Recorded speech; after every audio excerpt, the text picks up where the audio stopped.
I hid my father's identity for 2 years. The day of my wedding, my in-laws sat him at a table by the kitchen like he was trash. I sent one text. When the mayor walked in calling him Sir, their faces went white. Let me back up. My name is Nadia Whitmore. Well, it almost was. And this is the story of how I almost married into the cruelest family in Hartford, Connecticut. I met Trevor at Yale. I was there on a full scholarship, working my way through business school. He was charming, came from money, drove a BMW his parents bought him for his 21st birthday. His family owned luxury car dealerships all over the state. They thought they were royalty. They were just rich. There's a difference. From day one, his mother, Patricia, made it clear I wasn't good enough. "Where are you from, sweetheart?" she asked at our first dinner, that fake smile plastered on her face. I told her the truth. My dad raised me alone in New Haven. He's humble, worked his whole life to put me through school. The look of disgust was instant. But I loved Trevor, or I thought I did, and he promised his family would come around. So I ignored the snide comments, the backhanded compliments, the way Patricia introduced me to her friends as Trevor's girlfriend, like the word tasted bad in her mouth. When we got engaged, they insisted on paying for everything. "It's tradition," Gerald said, Trevor's father. "We'll do this right." I should have known it was a trap. 3 weeks before the wedding, my father was supposed to meet them for lunch. He wore his best suit, the one I bought him, and showed up on time. When I arrived 30 minutes late because of work, I found him sitting alone at a corner table. The Whitmores never came. "Emergency?" my dad said quietly, trying not to look humiliated. That should have been my first clue, but the worst part? The part that still makes my hands shake when I think about it, that came on my wedding day. This is a long story, and I'm going to need someone to hear all of it. If you want to know how a single text message destroyed an entire family's reputation, hit that follow button. Because what happened next changed. The morning of my wedding, I woke up with this, not nerves, something darker. Like my body knew something my brain hadn't figured out yet. I tried calling my dad around 9. He was supposed to be at the venue early to walk through everything with the coordinator. The phone rang 4 times before he picked up. His voice sounded off. He told me he was at the Hartford Club, that he'd gotten there about 20 minutes ago. Then he said something that made my heart drop. They were still setting up his table. I reminded him he was supposed to be at the family table, front row. We'd gone over this 100 times. The pause that followed told me everything. He said he didn't want to upset me on my big day, that there had been a mix-up with the seating chart, that they were fixing it. I could hear it in his voice, that thing he does when he's trying to protect me. That careful tone he used when I was 7 and kids at school made fun of my secondhand clothes. When I was 15 and couldn't afford the class trip to Washington, he'd always tell me it was fine, even when it wasn't. I told him I was coming over. He insisted I stay, that I had hair and makeup in an hour, that he promised everything was okay, but it wasn't okay. I knew it wasn't. I called Trevor, straight to voicemail. Patricia's phone, same thing. Gerald didn't even have his phone on. By the time I got to the venue 2 hours later, after hair and makeup that I rushed through, barely looking at myself in the mirror, the place was already filling up with guests. The Hartford Club was exactly what you'd expect from the Whitmores. All old money aesthetics, chandeliers, mahogany, everything. A place designed to make you feel small if you didn't belong. I found the coordinator first, asked her where my father was seated. She looked uncomfortable, glanced down at her clipboard like it might save her. She told me Mrs. Whitmore had made some last-minute changes to the seating arrangements and that she'd explain everything to me. I asked her again where he was. She pointed toward the back of the ballroom, through the doors. The service corridor. My blood went cold. I walked through those doors, my heels clicking on the marble floor, my wedding dress rustling with each step. And that's when I saw him, my father, Thomas Reeves, sitting alone at a tiny cocktail table pushed against the wall, right next to the kitchen entrance. There was a decorative screw blocking like they were trying to. He was wearing the tuxedo I'd rent. His hands were folded on the table. He wasn't looking at any, just staring down at jaw-tight footsteps. He looked, tried to smile, told me I couldn't speak. He stood up, straightened his bow tie. He said it was okay, that it was a space issue, too many guests, that he'd volunteered to sit back there because he didn't want to make a fuss. He didn't volunteer. I knew he didn't. His eyes were wet. He blinked fast, trying to hide it. He told me not to make a scene, that this was my wedding day, that he just wanted me to be happy. That's when I heard it. Laughter, coming from the main ballroom. I walked back through those doors, leaving my dad standing there, and I saw them. Patricia and Gerald holding champagne flutes, surrounded by their friends.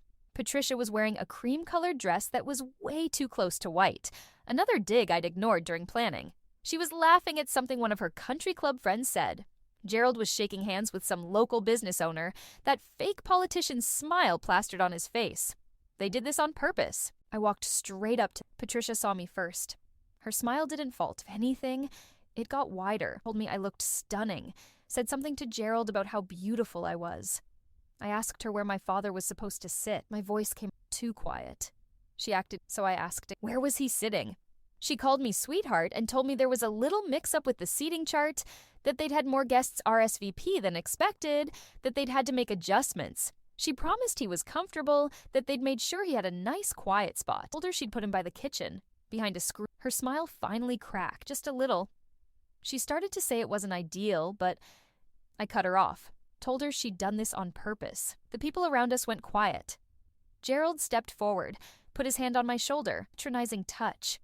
He said we shouldn't do this here, that we could talk about it after the ceremony, that today was about Trevor, and I looked at Gerald's hand on my shoulder, then at Patricia's face. That smug, satisfied expression she was trying so hard to hide. They wanted this.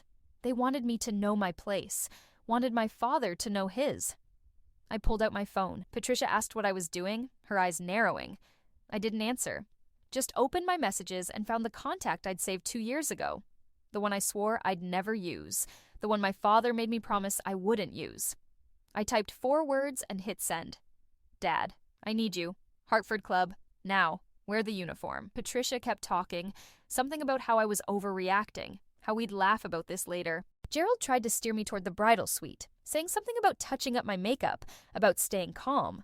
I looked at both of them and smiled. They had no idea what they'd just done.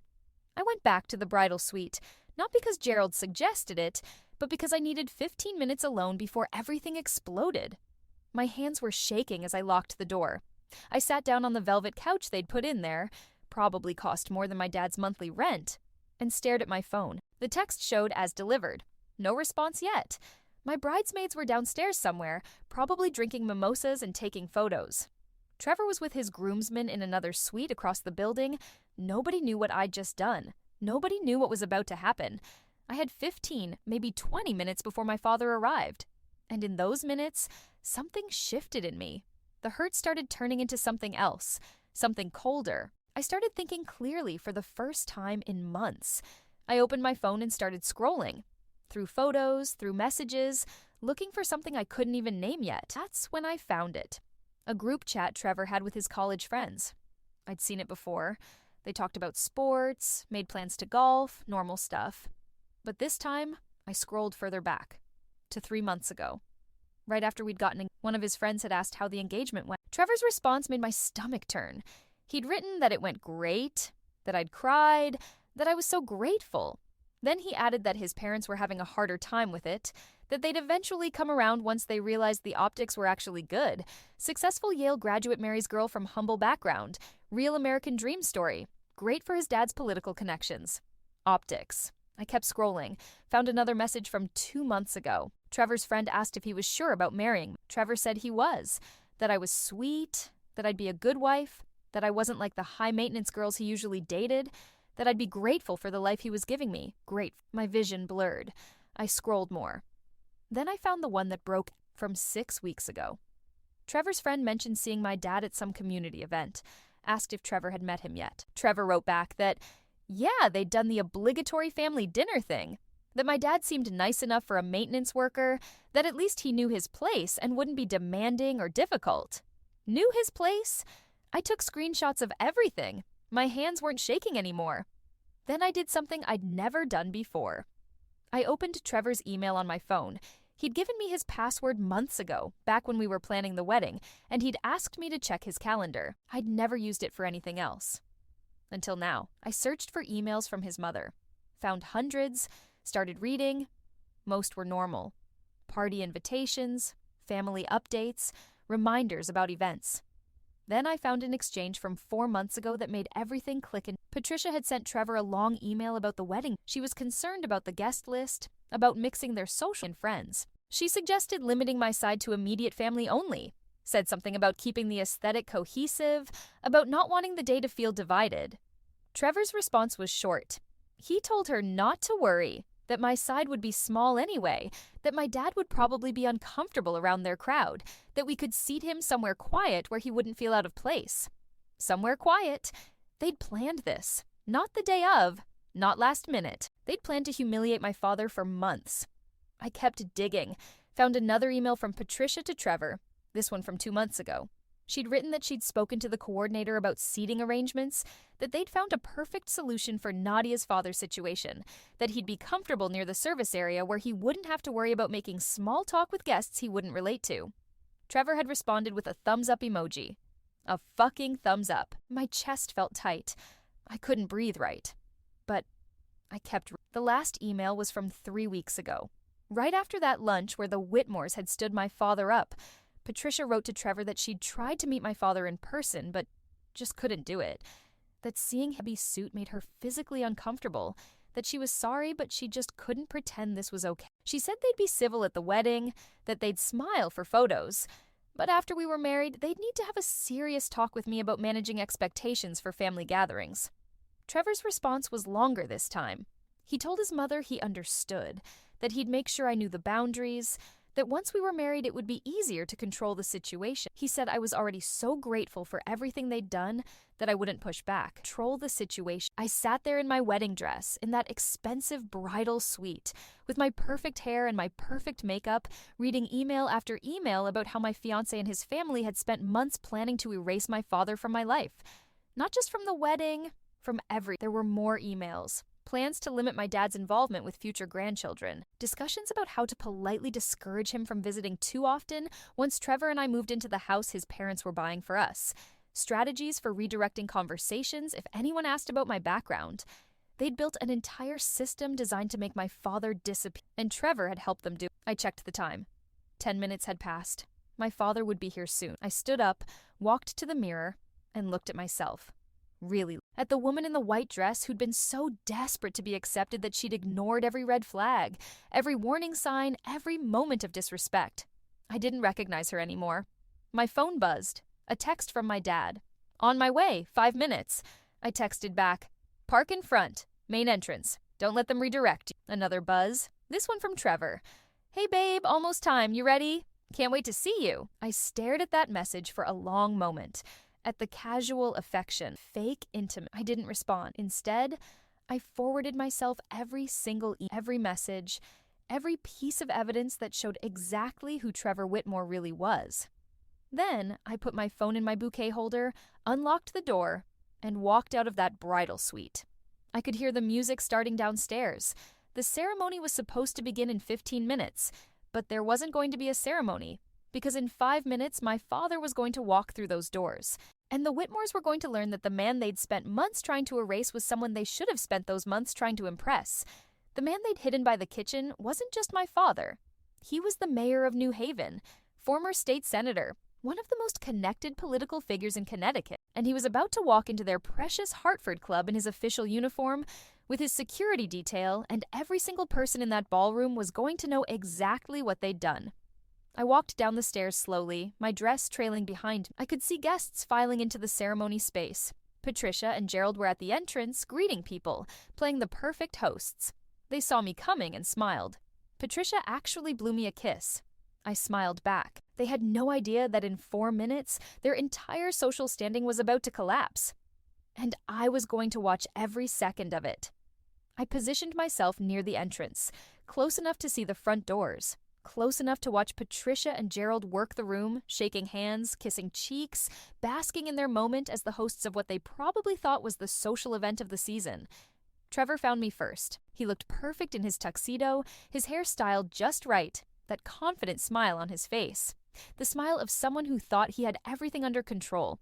He leaned in to kiss my cheek and told me I looked incredible, that he was the luckiest man alive, that he couldn't wait to start our life together. I let him kiss me, let him hold my hand, played the role of the eager bride for just a few more minutes.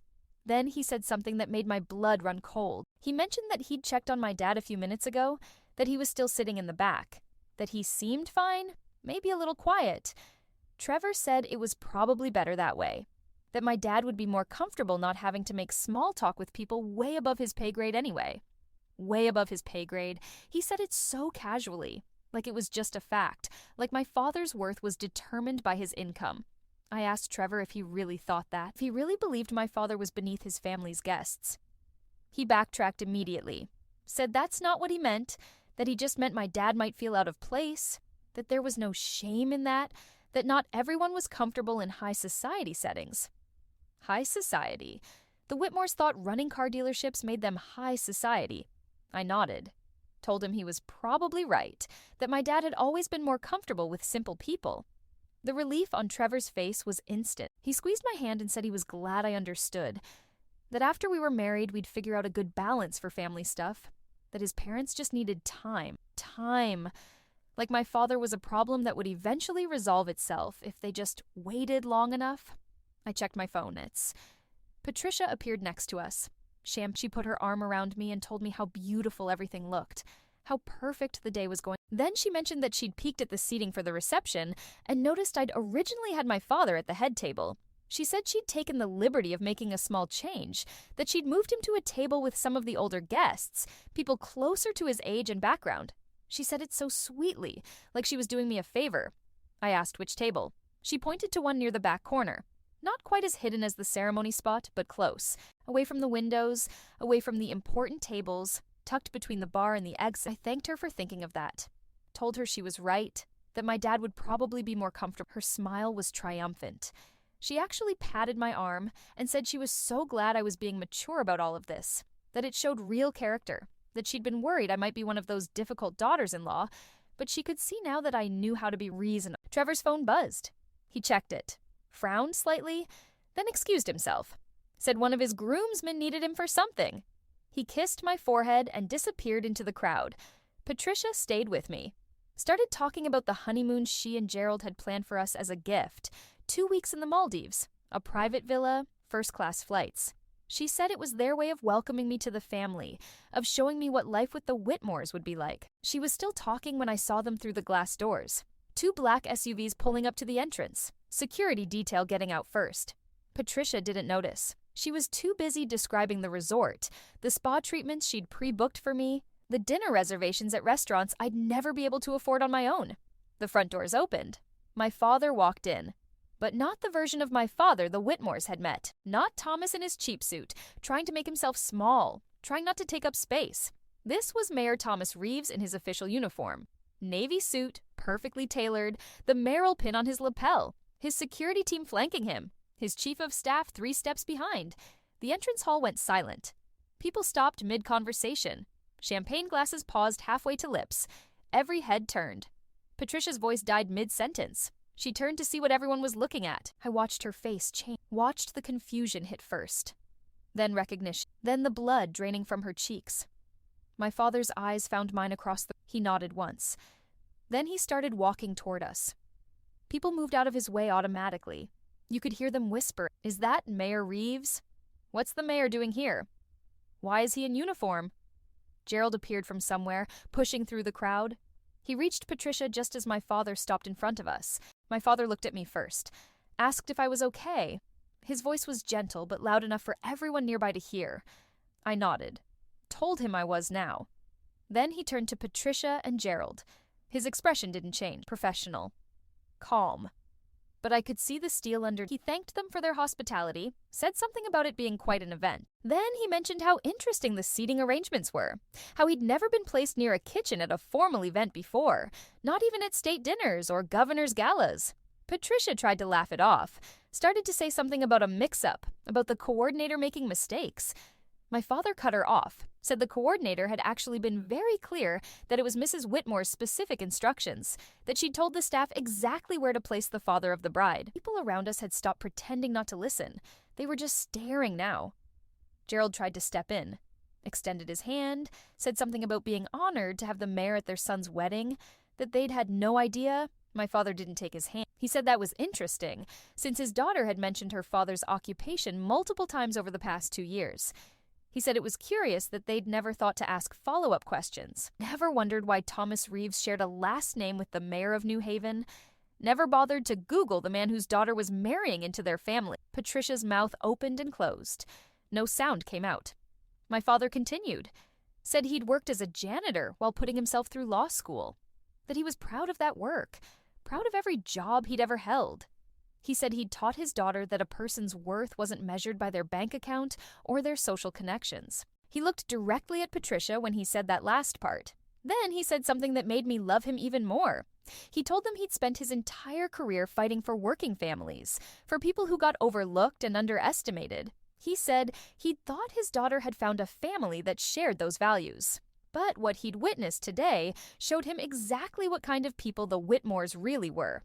The lobby was absolutely silent now, probably 50 people watching this unfold. Gerald's face had gone purple. He started to say that this was all a misunderstanding, that they'd had no intention of disrespecting anyone. That's when the governor walked in.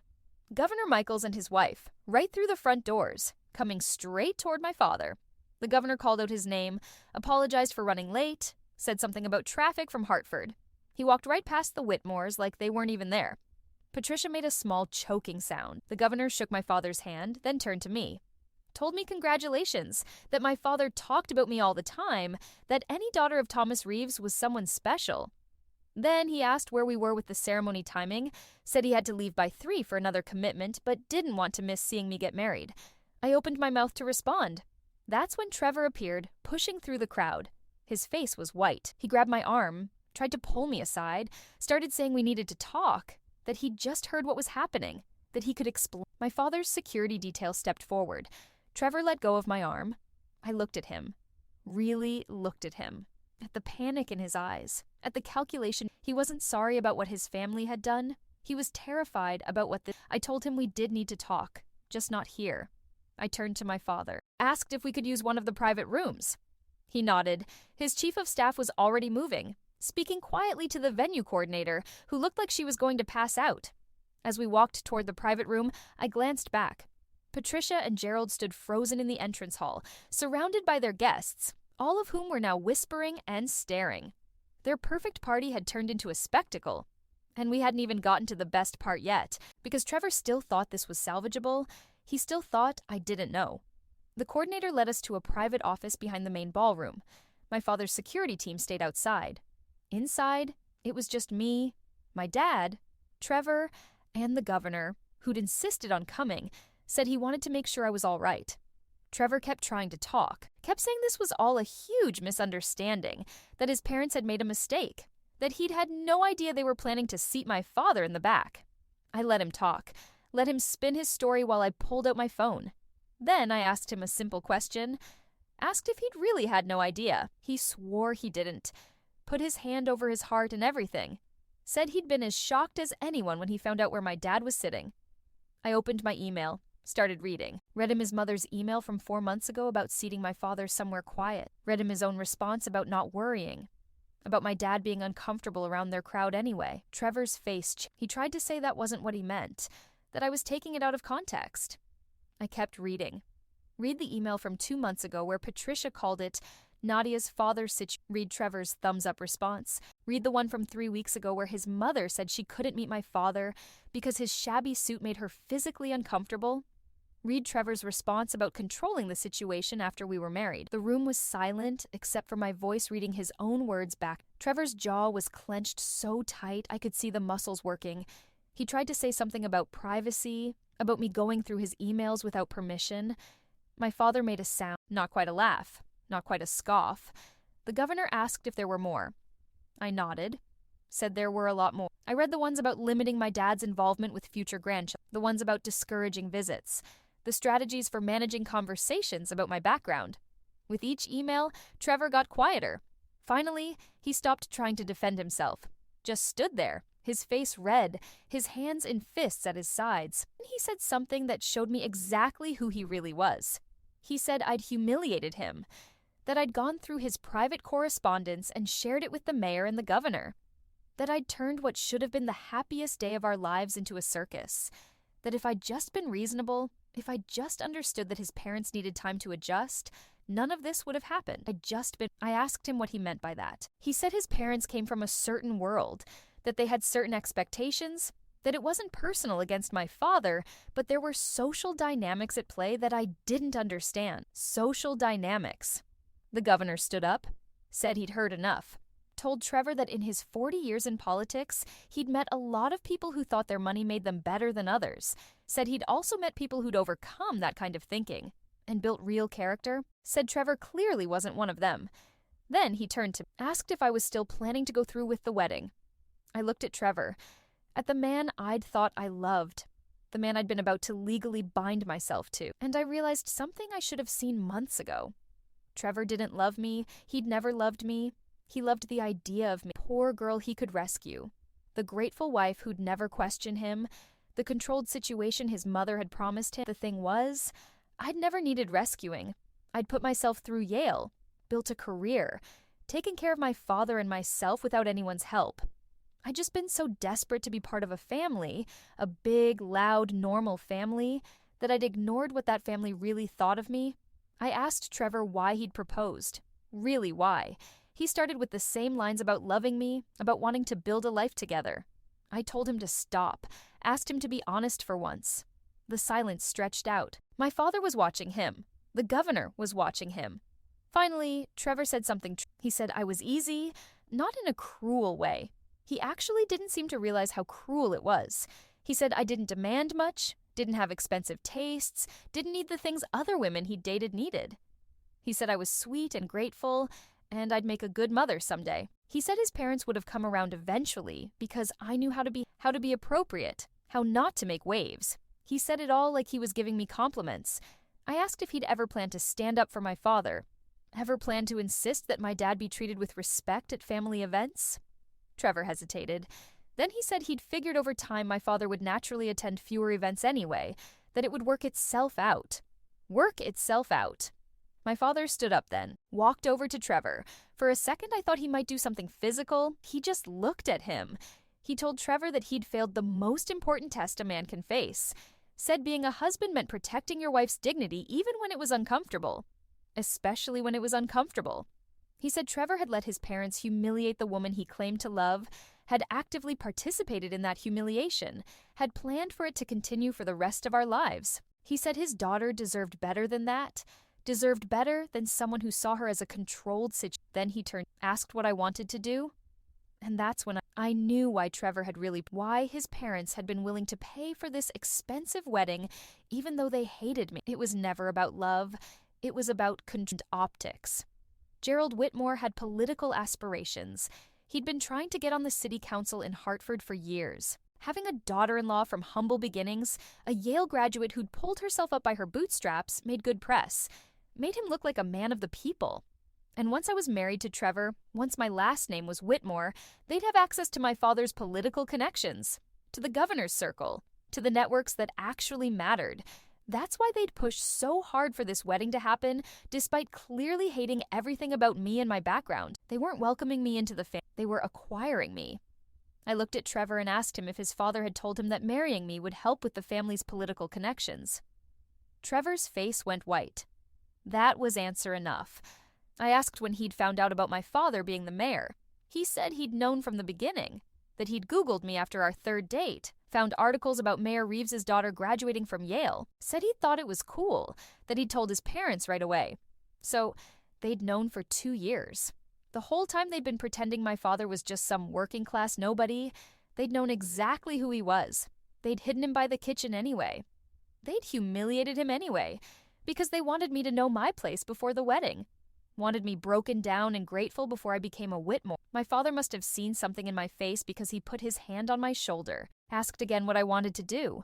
I looked around that office, at the governor who'd taken time out of his day to support me, at my father who'd raised me alone and taught me my worth, at Trevor who'd been ready to spend a lifetime making me feel small. I knew exactly what I wanted. I told them I needed a minute, just me and Trevor. My father hesitated. The governor looked concerned. I insisted. They left the room, though my father's security stayed right outside the... Trevor and I stood there in silence. He was looking at me like he was trying to calculate his next move, trying to figure out what to say to fix this. I asked him if he remembered our first date. We'd gone to this little coffee shop near campus. He'd shown up 20 minutes late, blamed traffic. I'd waited without complaining, bought my own coffee.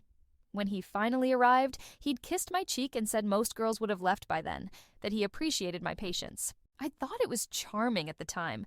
Now I realized it was a test. I asked him about the second date, how he'd forgotten his wallet and I'd paid for dinner, how he'd said he'd pay me back but never did, how I'd told him not to worry about it. Another test.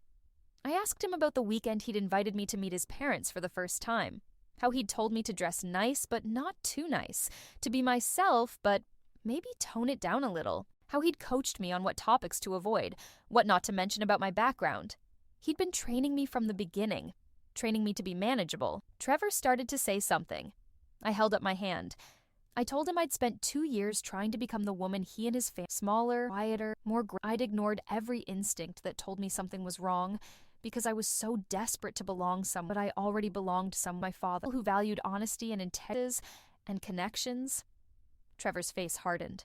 He said I was making a huge mistake, that I was throwing away a good life because of some seating chart drama, that his parents would apologize, that we'd get past this, that I was overreacting. I asked him if he'd read the vows he wrote. He looked confused by the question. Said of course he had. I asked him to recite them. Right now. He couldn't. He stumbled through a few generic phrases about love and partnership, but it was clear he'd had someone else write them or pulled them from the internet. I recited mine from memory. Every word. I'd spent weeks writing them, rewriting them, trying to capture what I thought we had. I'd written about building a life based on respect and equality, about protecting each other, about creating a family where everyone felt valued. And he was devastating. Trevor said we could rewrite them together, said we could start over. He reached for my hand. I stepped back. I told him I was going to walk out of this room and end this wedding, that I was going to tell everyone exactly why, that I was going to make sure every person in that ballroom knew what his family had done.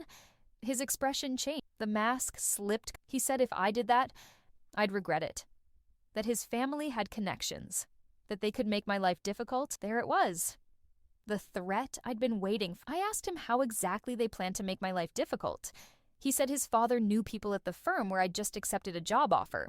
Said it wouldn't be hard to make that offer disappear. Said people would believe whatever the Whitmores told them about why the wedding fell apart. I pulled out my phone again, hit record, then I asked him to repeat that. He realized too late what I'd done. His face went red. He tried to grab my phone. I opened the door. My father's security team stepped in immediately. Trevor froze. I told him the wedding was off, that I'd be making a statement to the guests in 10 minutes, that he could either stand there and take it or leave through the back exit. He chose the back exit. After he left, my father came back in, asked if I was okay. I wasn't. My hands were shaking. My chest felt tight, but I nodded anyway. The governor suggested I take a few minutes. Said what I was about to do took courage. That speaking truth publicly always did. But before I made any statement, I needed something. One more piece to make this work. I asked my father if he still had contact with Richard Chen. My father's eyebrows went up. Richard Chen was the managing partner at one of the biggest law firms in Connecticut. He and my father had gone to law school together. They'd stayed friends for 30 years. I explained what Trevor had just threatened, about the job offer, about the Whitmores using their connections to hurt me professionally. My father made a phone call. 5 minutes later, Richard Chen called back, said he'd already spoken to the senior partner at the firm where I had my offer, said that offer was ironclad. They'd put it in writing immediately. Said if the Whitmores tried to interfere with any job offer I received anywhere in the state, they'd find themselves facing a lawsuit for tortious interference. He also said his firm would be happy to represent me pro bono if I needed legal protection from the Whitmore family going forward. Then he said something that made me smile for the first time in hours. He said his firm had been handling some contract negotiations for Gerald Whitmore's dealerships. Said those negotiations were suddenly going to become much more complicated. Said it was amazing how many regulatory issues could pop up when you really looked closely at business practices. My father thanked him, hung up, looked at me. He said I didn't have to do this, that we could leave quietly, that I didn't owe these people any explanation. But I did. Not for them. For me. I needed to stand in front of everyone who'd watched the Whitmores treat my father like garbage and needed to make sure every person in that ballroom knew exactly what kind of people they were. More than that, I needed to prove to myself that I wasn't the grateful, manageable girl Trevor thought he was marrying. I asked my father if he'd stand with me while I made the statement. He said he'd stand with me anywhere. The governor offered to do the same. Said sometimes the most important thing witnesses could do was simply be present. I fixed my makeup in the small mirror on the wall, straightened my dress, took 3 deep breaths. Then I walked out of that office, through the hallway, and toward the ballroom where 200 people were waiting for a wedding that was never going to happen. Patricia and Gerald were in the hallway, clearly having been told that Trevor had left. Patricia looked panicked. Gerald looked angry. Patricia rushed toward me, started saying something about working this out, about not making rash decisions. I walked past her without a word. Gerald grabbed my arm, said I was making the biggest mistake of my life. My father's security team removed his hand from my arm so fast, Gerald stumbled backward. The coordinator appeared, asking what she should tell the guests if the ceremony was delayed. I told her to gather everyone in the ballroom, tell them there would be a brief announcement before the ceremony. She nodded and rushed off. I stood at the entrance to the ballroom. Through the doors, I could see all the guests seated, waiting. The flowers, the fairy tale wedding. They were about to get something much more real. The ballroom doors opened, and I walked in with my father on one side and the governor on the other. The string quartet stopped playing mid-song. Every head, the whispers started immediately. I could see people's faces changing as they processed what they were. The bride walking in with the mayor and the governor of Connecticut as an escort. No groom in sight. Patricia and Gerald rushed in behind us, trying to smile, trying to salvage whatever they could. Patricia was making frantic hand gestures at the coordinator. I walked straight to the microphone at the front of the ceremony space, the one Trevor was supposed to use for his vows. Things were steady when I took it. I thanked everyone for coming. My voice was clear, calm. I said I needed to make an announcement before the ceremony could proceed. The room was so quiet, I started by talking about my father, about how he'd raised me alone after my mother passed away when I was 3, about how he'd worked multiple jobs to make sure I had, about how he'd taught me that I saw some people nodding, thinking this was going to be a sweet tribute before the ceremony. Then I told them what had happened that morning. I described finding my father seated at a table next to the kitchen, hidden behind a decorative screen. I explained that it wasn't a mistake or an oversight. I read portions of the emails I'd found. The ones where Patricia and Trevor discussed seating him somewhere he wouldn't be seen, somewhere he wouldn't make their guests uncomfortable. The gasps were audible. Patricia tried to interrupt, started saying that wasn't true, that I was misrepresenting things. I asked her if she'd like me to forward her the emails, to read them word for word, to show everyone exactly what she'd written about my father's shabby suit, making her physically uncomfortable. She went silent. I continued. Told them about the lunch where the Whitmores had stood my father up, about the 2 years of subtle digs and condescending comments, about Trevor's promise that they'd accept me eventually, that I just needed to be patient. I told them about the group chat messages where Trevor called me grateful and easy, where he told his friends I wasn't high maintenance like other girls he'd dated, where he said I'd be manageable once we were married. I could see people shifting in their seats, women especially. They recognized something in what I was saying. Then I told them who my father really was. I introduced Mayor Thomas Reeves, former state senator, one of the most respected public servants in Connecticut, the man the Whitmores had hidden by the kitchen because they'd assumed he was nobody important. The murmuring got louder. I explained that I'd asked my father to keep a low profile about his position, that I'd wanted Trevor and his family to love me for who I was, not for my connections, that I'd actually believed that was possible. I said I'd been wrong.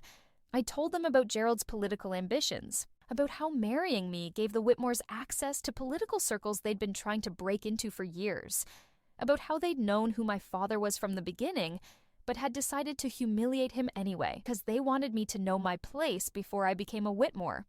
Gerald's face was purple now. He was saying something to the people next to him, trying to do damage control, but no one was listening. They were all staring at me. I said I'd learned something important in the past few hours. That love without respect wasn't love at all. That a family who only valued you for what you could give them wasn't a family worth having. I said I'd spent 2 years trying to become someone the Whitmores would accept, trying to be quiet enough, grateful enough, manageable, but I was done trying to be smaller. My voice caught on that last part. Just for a second, my father put his hand on my shoulder. I took a breath and continued. I said there wouldn't be a wedding today, that I was ending my engagement to Trevor Whitmore, that I was walking away from this family and everything they represented. The ballroom erupted, people talking over each other, some standing up, some looking shocked, some looking angry. Patricia was crying, real tears streaming down her face. She was saying something about slander, about lies, about ruining their reputation. Gerald was on his phone, probably calling lawyers. But there was something else happening too. Something I hadn't expected. Women were standing up. Not just a few, maybe 20 of them. They were clapping. One of them was Gerald's business partner's wife.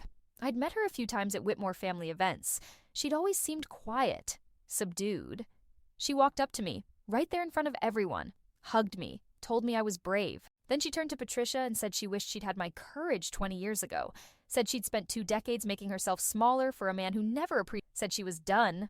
She walked out of the ballroom. Her husband scrambled to follow her, calling her. Other women started doing the same, coming up to me, hugging me, telling me their own stories in whispered voices, about being controlled, about being made to feel grateful for about families who'd never valued them. Not everyone. Some people looked angry, probably friends of the Whitmores who thought I was causing unnecessary drama. Some looked uncomfortable, like they just wanted to leave and forget this ever happened. But enough people understood. Enough people saw the governor stepped up to the microphone, said he'd witnessed the treatment of Mayor Reeves firsthand, said he'd heard Trevor's threats about destroying my career, said anyone who doubted my story was welcome to contact his office. That stopped most of the doubters cold. Patricia tried one more time, came up to me, grabbed my hands, said we could fix this, said she'd apologize publicly, said she'd make it right. I looked at her, really looked at her, at the desperation in her eyes. She wasn't sorry for what she'd done. She was sorry she'd been caught. I pulled my hands away, told her the only thing she needed to do was stay away from me and my father. Then I turned and walked out of that ballroom in my wedding dress with my father beside me and the governor clearing a path through the crowd. Behind us, I could hear Patricia sobbing, Gerald shouting, the chaos of 200 people trying to process what they'd just witnessed. But I didn't look back. We made it to the front entrance where my father's car was waiting. His security detail had already cleared the area.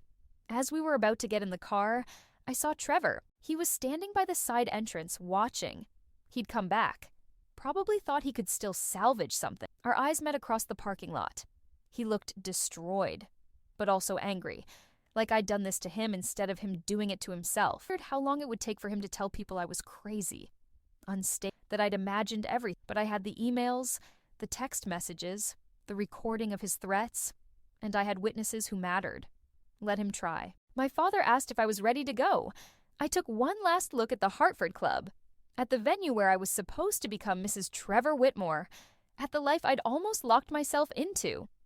Then I got in the car. As we pulled away, I realized something. My hands had stopped shaking. My chest didn't feel tight anymore. For the first time in 2 years, I could breathe. The story should have ended there. Me driving away from the Hartford Club, leaving the Whitmores to deal with the wreckage of their ruined wedding. Moving on with my life. But it didn't end there. 3 days later, my father got a call from Richard Chen, his lawyer friend. Richard said something interesting had come up during his review of Gerald Whitmore's business contracts, something that required my father's immediate attention as mayor. We met at Richard's office that afternoon. He laid out files across his conference table like he was building a case. And in a way, he was. Turned out Gerald Whitmore's dealership empire wasn't as legitimate as it appeared. Richard had found evidence of a systematic scheme to defraud customers through predatory financing.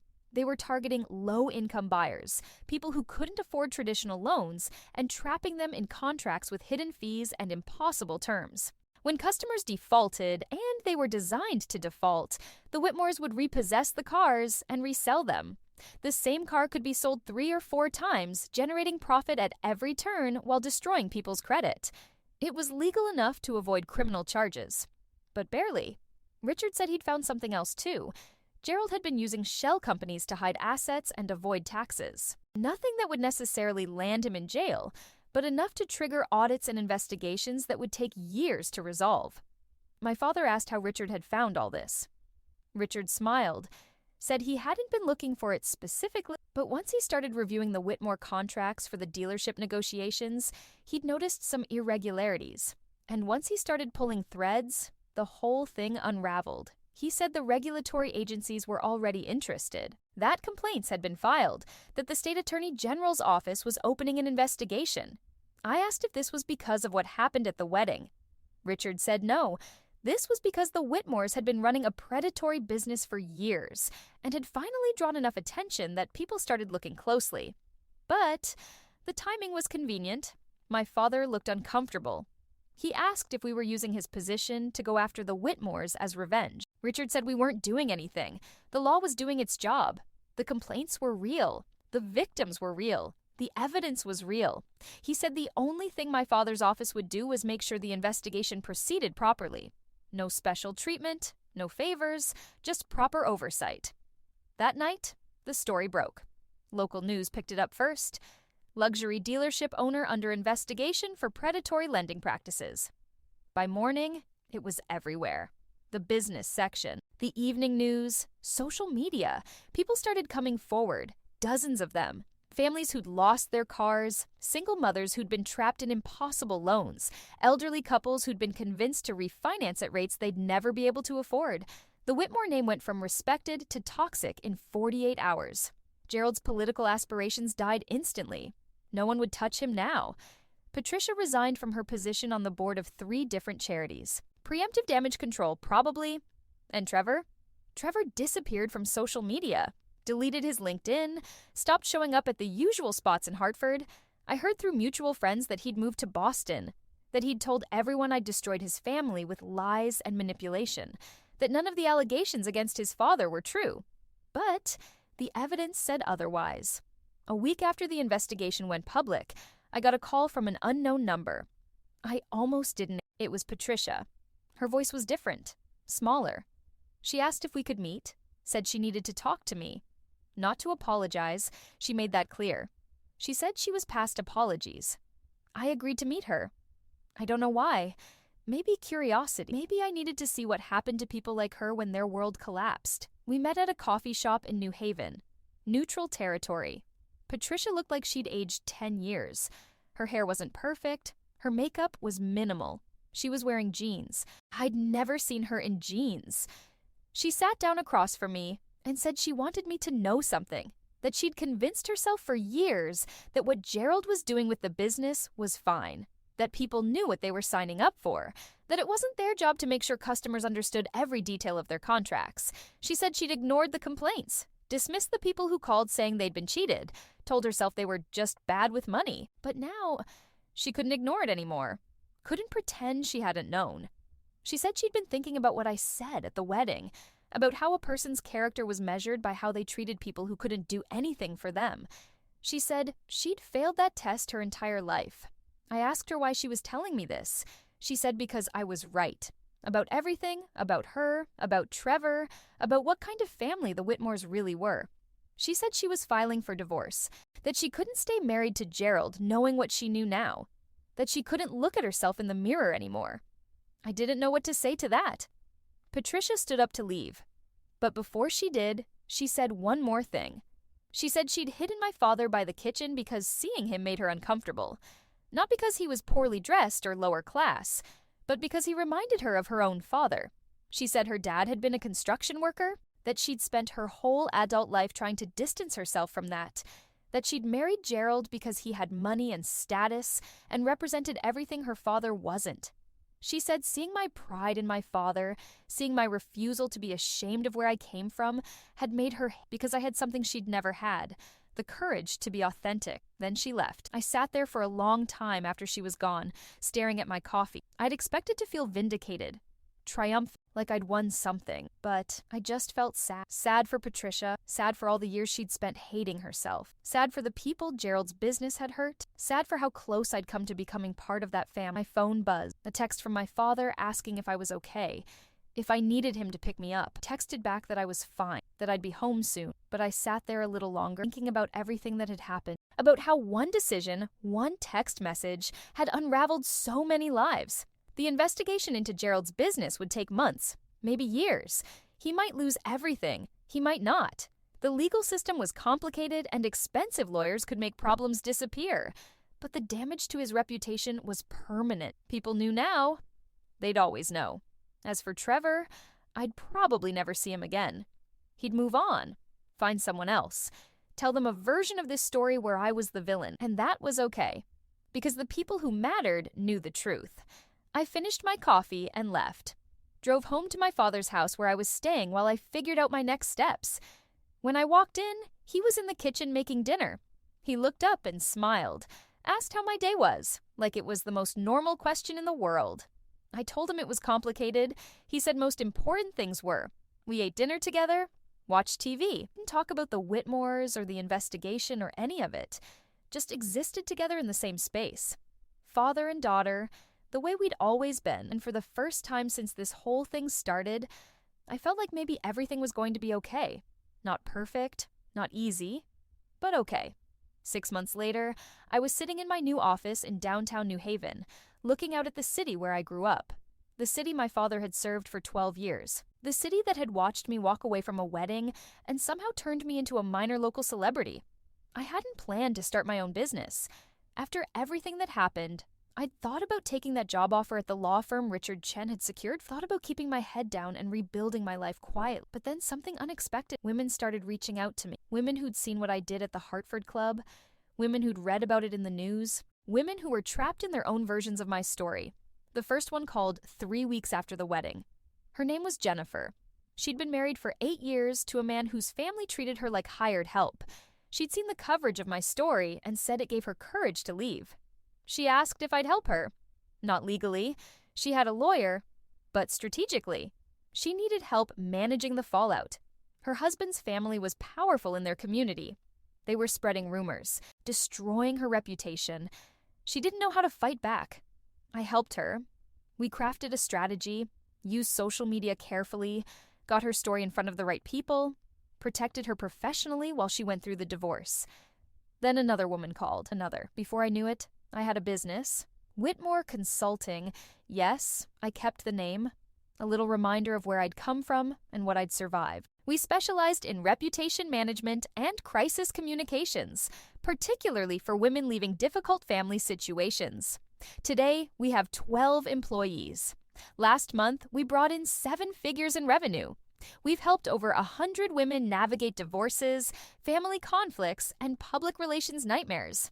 But the numbers aren't what matter most. What matters is the woman who called me last week crying because she'd finally left her husband, and for the first time in 10 years, she felt like she could. What matters is the client who sent me a photo of her daughter's college graduation, a graduation that wouldn't have happened if she'd stayed in a marriage that was bankrupting her emotionally and financially. What matters is knowing that the worst day of my life became the catalyst for something meaningful. My father retired as mayor last year.